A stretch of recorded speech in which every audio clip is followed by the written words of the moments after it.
Bom, me coube aqui a tarefa de falar sobre economia criativa e a essa tarefa eu vou me dedicar, vou tentar ser aqui o mais breve possível, mas é um assunto de grande relevância e alguns aspectos precisam ser abordados e aprofundados. Não vou me estender aqui sobre um assunto que o nosso querido André Matarazzo já abordou, que é a conexão cultural entre Brasil e Itália. Isso é chave, é conhecido de todos.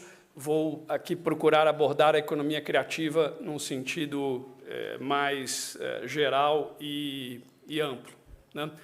E vou começar falando daquela que talvez seja a maior empresa global de economia criativa, porque me parece um case que traz lições importantes para nós. Além disso, me pareceu oportuno trazer a The Walt Disney Company aqui para a nossa conversa, porque ontem, em conversas com mais de 5 pessoas, acho que foram 6 ou 7 pessoas diferentes, distintas, me disseram que ou estiveram ou irão para o Walt Disney World nos próximos dias, ou estiveram recentemente, enfim, esse assunto surgiu ontem, enfim, então, claro, é uma empresa que todos vocês conhecem, é uma das 25 maiores empresas do planeta. Ela foi fundada em 1923 por 2 irmãos, o Walt e o Roy, portanto, está completando 100 anos este ano e é também uma das empresas mais antigas e longevas da economia criativa global. Inicialmente, ela tinha como foco a produção de curtas animados para salas de cinema. Isso, obviamente, na década de 20 do século passado, era um mercado muito pequeno, né? Mas que cresceu exponencialmente. O Walt cuidava da criação, o Roy da gestão e das finanças, e, de fato, para o desenvolvimento da economia criativa, essa combinação é necessária e eu diria, explosiva, né? É o que permite que as coisas avancem nesse campo, criação e gestão e finanças.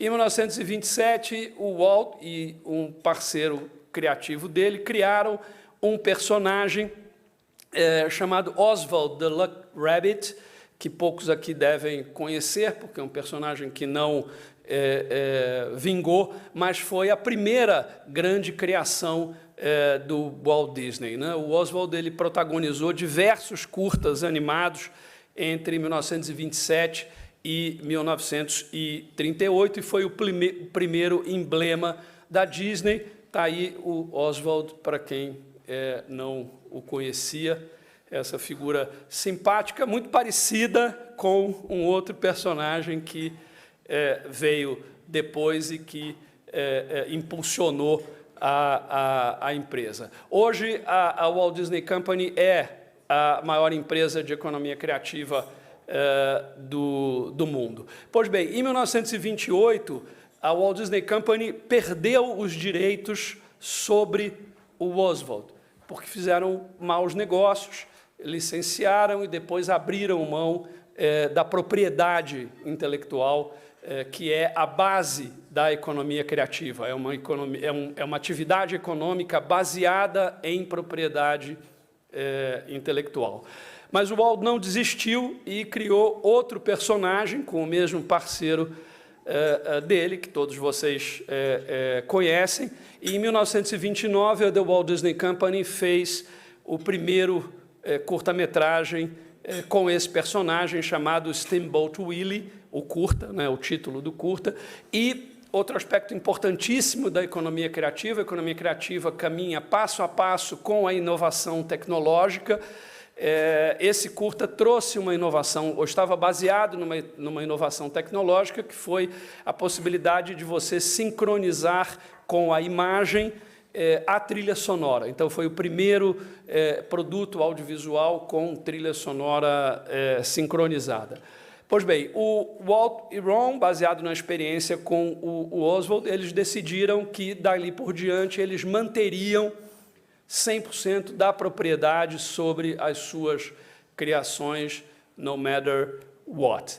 Esse personagem, então, ele foi fundamental, ele foi chave, ele impulsionou a criação de um império que hoje tem diversas atividades, diversos ramos, e que faturou, entre junho de 2022 e julho de 2023, 87,8 bilhões de dólares. Esse personagem, claro, é o Mickey, e aí vocês têm o cartaz do primeiro curta-metragem estrelado por esse personagem.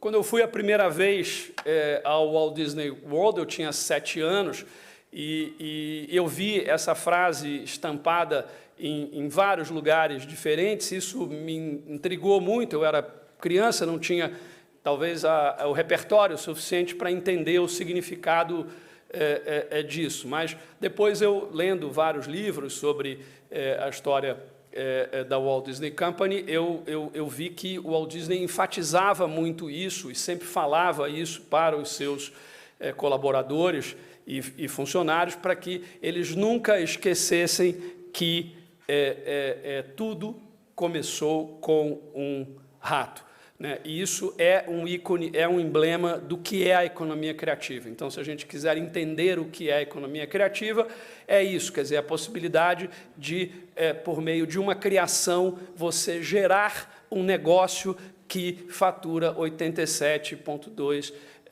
bilhões de dólares em um ano, e é isso que essa frase tão icônica significa. Pois bem, a Disney é também o grande emblema dos Estados Unidos. Ela representa os Estados Unidos, que é a maior potência criativa do planeta.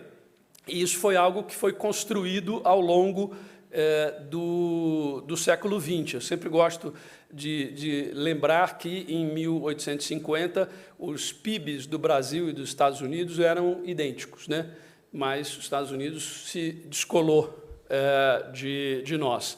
Bom, por que isso aconteceu? Por que os Estados Unidos se tornaram a maior potência cultural e criativa do mundo? Aí tem alguns fatores que ajudam a gente a entender esse fenômeno. É um país livre e democrático desde o século XIX, com um dos maiores índices de diversidade étnica e cultural do mundo.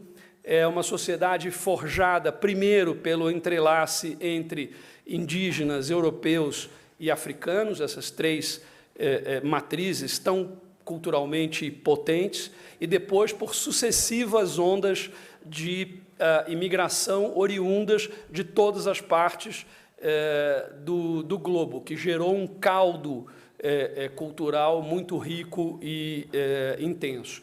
É um país com um elevado espírito empreendedor e uma imensa capacidade de superar adversidades, inclusive climáticas e geográficas. Eu acho que tudo isso lembra um outro país que a gente conhece muito bem, chamado Brasil. As semelhanças são evidentes, né? Mas aí entra um ponto que aí não tem semelhança.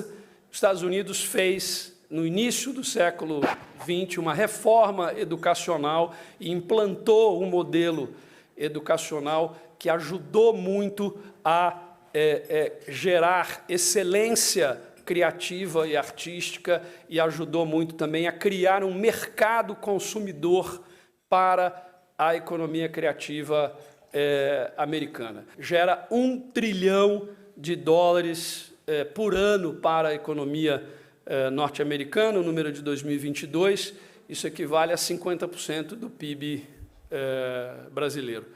É também um instrumento poderoso de soft power, essa é uma dimensão também interessante da economia criativa, e é um fator vital de qualificação do capital humano norte-americano, outro aspecto importantíssimo da economia criativa que contribui imensamente para elevar o nível e o repertório de uma sociedade, né? Pois bem, eu abordei alguns elementos que são elementos que caracterizam o que é a economia criativa, mas é importante a gente também compartilhar aqui uma definição, digamos, um pouco mais elaborada, né? O que nós chamamos de economia criativa é um campo da economia que reúne um conjunto de atividades baseadas em criatividade e valores culturais, atividades que são geradoras de propriedade intelectual. Então, basicamente, a economia criativa é a exploração ou a transformação em produtos, em serviços, em experiências humanas. São basicamente 3 segmentos. A gente tem um segmento formado por atividades de patrimônio cultural, estão descritas, outros setores e atividades. Quer dizer, você tem aí uma boa parte aí do setor de eletroeletrônicos, que, enfim, tem a função o quê? De permitir o acesso a conteúdos da economia criativa. É a razão pela qual nós compramos uma televisão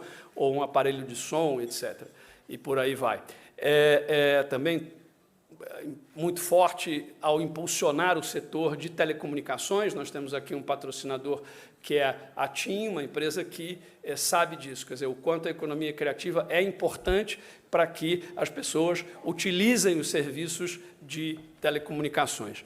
Portanto, há um impacto muito grande em outros setores e atividades, mas também na formação do capital humano, também na educação, também na saúde, também na segurança pública, também no turismo, né? Temos ali 2 ministros do turismo aqui presentes, né? Nosso querido Caio e o nosso querido Vinícius também, que vão falar para vocês aqui depois e certamente vão abordar, porque a economia criativa é um aspecto muito importante do turismo. O Marcos Arbeitmann sabe disso também muito bem, nosso também querido ex-secretário de Turismo do Estado de São Paulo.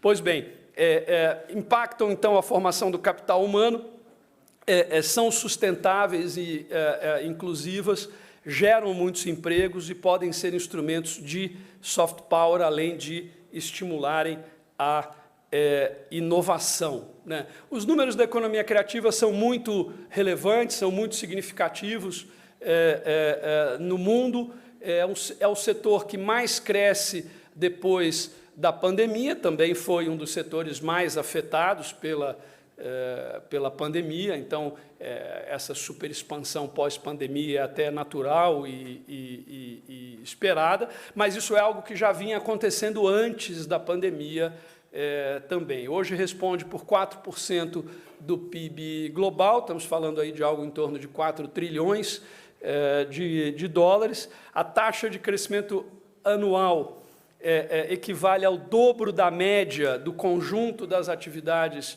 econômicas. A estimativa para esse ano, para um crescimento médio global de 4%, de um crescimento de 8% no campo da economia criativa, e nós estamos falando aí de mais de 80 milhões de empregos diretos no mundo inteiro neste setor. Pois bem, vocês podem falar assim, não, falou de Walt Disney, e claro, é uma grande empresa, é um grande ícone desse setor, economia criativa no mundo, etc. E como é que é no Brasil? Quer dizer, por que esse assunto é um assunto tão chave, tão relevante para o Brasil e para nós brasileiros? Pois bem, eu vou falar aqui rapidamente de uma outra empresa, e há algumas analogias possíveis. Essa empresa se chama Wildlife Studios, não sei se vocês conhecem, mas a Wildlife Studios é a maior empresa brasileira de desenvolvimento de games e é uma das 10 maiores empresas de desenvolvimento de games no mercado mobile no mundo, né? Esse mercado mobile hoje é um mercado de cerca de 90 bilhões de dólares e a Wildlife Studios é uma das 10 maiores empresas desse mercado. Pois bem, essa empresa também foi criada por dois irmãos brasileiros, que na época tinham 14 e 15 anos. Isso foi em 2011, em São Paulo, são os irmãos Arthur e Victor Lazarte, com um investimento de R$0, basicamente eles usaram um computador aqui na Itália. Então, enfim, o Pedro também é um exemplo do que eu estou falando e tratando. Eu trouxe aqui um exemplo, o Wildlife Studios, poderia falar de N outras empresas, mas o Pedro também é um exemplo da potência, da vitalidade e do potencial de crescimento e expansão que a economia criativa tem no Brasil. É também no Brasil o setor que mais cresce nesse cenário pós-pandemia. Hoje responde por 3,11% do PIB. Aliás, eu não posso deixar aqui de mencionar também a presença do nosso querido Eduardo Eugênio, presidente da Firjan. A Firjan tem um trabalho excepcional no campo da economia criativa, tem feito estudos e pesquisas muito relevantes. Foi uma das primeiras entidades da indústria no Brasil a incorporar as indústrias culturais e criativas no seu campo de atuação.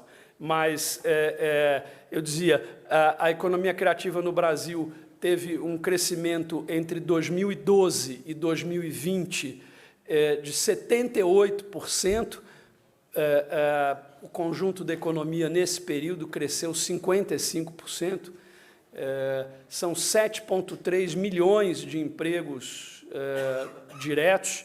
Isso aí é 7% da força de trabalho brasileira, 130 mil empresas e 2,4% das exportações líquidas do Brasil. Mas esses números não são tão importantes quanto o potencial que este setor tem de contribuição para o desenvolvimento e o desenvolvimento pleno, sustentável, equilibrado do Brasil. Nós estamos ainda muito longe de realizar este potencial, portanto, há um campo fantástico para expansão da economia criativa brasileira, não apenas no que diz respeito ao mercado interno, mas, e aí o Pedro também é um bom exemplo, no mercado internacional.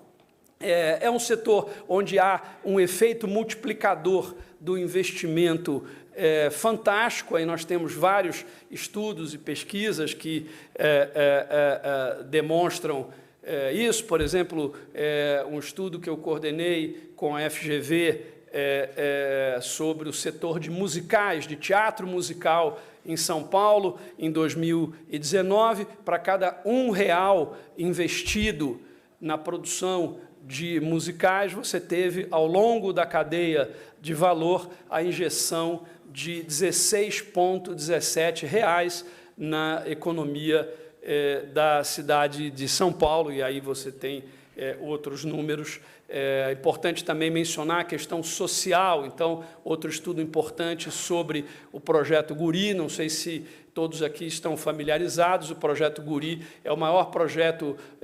sociocultural do país, é um projeto do governo do estado de São Paulo, que tem passado por diversas gestões, portanto, se tornou um projeto de Estado e não apenas de governo. Hoje tem 80 mil jovens que frequentam diariamente as atividades do Projeto Guri, que faz formação musical para jovens de escolas públicas. Para cada R$1 que o governo do estado de São Paulo coloca no Projeto Guri, a gente tem a geração de R$ 6,53 em benefícios sociais para os jovens e suas famílias. É realmente algo muito significativo. Além disso, é importante dizer, o desempenho educacional de um aluno do Projeto Guri é, em média, 80% maior do que a média dos alunos da rede pública do estado de São Paulo. Então, enfim, vocês veem aí, são dados muito significativos. Pois bem, eu vou encerrar aqui a minha participação com uma mensagem aqui para vocês, muito, eu diria, muito clara e rápida. Qual é o grande desafio do Brasil? Acho que cada um de nós aqui tem uma resposta para isso, mas acho que todos vamos concordar que talvez possamos definir isso da seguinte maneira, quer dizer, o grande desafio do Brasil é ser um país mais desenvolvido, mais justo, mais igualitário, mais sustentável e mais inclusivo para todos, com democracia, com liberdade, com Estado de Direito. Isso aí é importantíssimo, isso inclusive nos diferencia de outros países que também buscam o desenvolvimento, mas por outros caminhos. Nós temos, obviamente, tentado, mas ainda estamos longe de conseguir, né?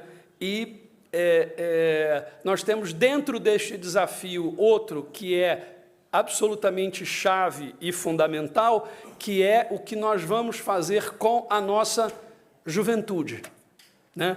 Não sei se vocês viram recentemente um estudo da OCDE que foi publicado, mostrou que entre 37 países estudados, 34 países da OCDE, mais Brasil, Argentina e África do Sul, o Brasil é o segundo país com mais jovens nem-nem, que são aqueles jovens que nem estudam e nem trabalham. 36% dos jovens brasileiros entre 18 e 24 anos não estudam e não trabalham. E se não estudam e não trabalham nessa idade, como estarão posteriormente, no mundo em que as pessoas vivem cada vez mais por mais tempo? Enfim, então esse é um dos subdesafios chaves que nós temos no Brasil. Eu penso que nós temos um ativo no Brasil que resulta da nossa diversidade cultural, do processo constitutivo da nossa sociedade, das sucessivas ondas de imigração, etc., etc., como falei em relação aos Estados Unidos, que é a economia criativa. A economia criativa tem tudo para ser um grande instrumento de promoção, de desenvolvimento sustentável no nosso Brasil, de inclusão, porque nós estamos falando de atividades que são vocações do povo brasileiro. Então, nós temos que nos dedicar a esta tarefa de como podemos contribuir para o desenvolvimento ainda maior das atividades que compõem o setor cultural e criativo, porque essas atividades podem contribuir imensamente para o desenvolvimento do Brasil, para que a gente possa enfrentar e vencer aquele desafio que eu mencionei. É isso. Muito obrigado.